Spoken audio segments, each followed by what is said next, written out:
ဆောင်နဲ့ကုန်ပြုတ်ချင်ပါတယ်အဲ့ဒီဟာကိုမိခင်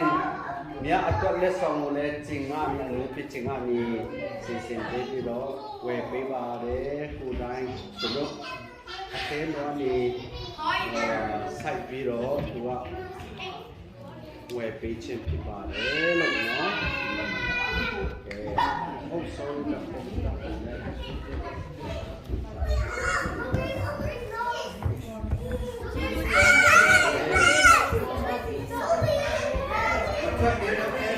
အဲ့လိုပဲကြာအပရပေးပါဦးကျွန်တော်စုပေါင်းပေးမှာဖြစ်ပါရဲ့မိခင်နားကိုဆက်ပြီးတော့နော်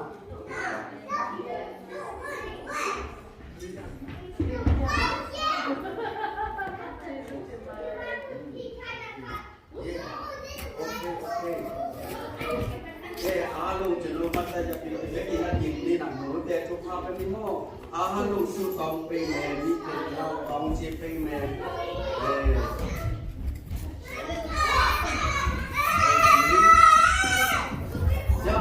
ရထိုင်နေလို့ရသေးတာမျက်စိကြီးတော့မရှိတော့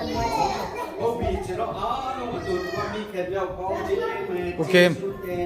ခရစီဒီနေ့ကတော့ကျေးဇူးတင်နေဆိုတော့ကျေးဇူးတော်ရှင်ကိုရင်လည်းဒီလိုကောင်းခြင်းပဲပြီးတော့ဆုတောင်းပေးကြရအောင်အဆုံးတကူပထမနေ့ဆုတောင်းပေးမှာဖြစ်ပါတယ်လို့ကျွန်တော်အားလုံးတို့ဘာဖြစ်တယ်ကြောင့်ကောင်းခြင်းပဲဆုတောင်းပေးကြရအောင်ဟာလေလုယာဟာလေလုယာဟာလေလုယာကျေးဇူးတင်ပါတယ်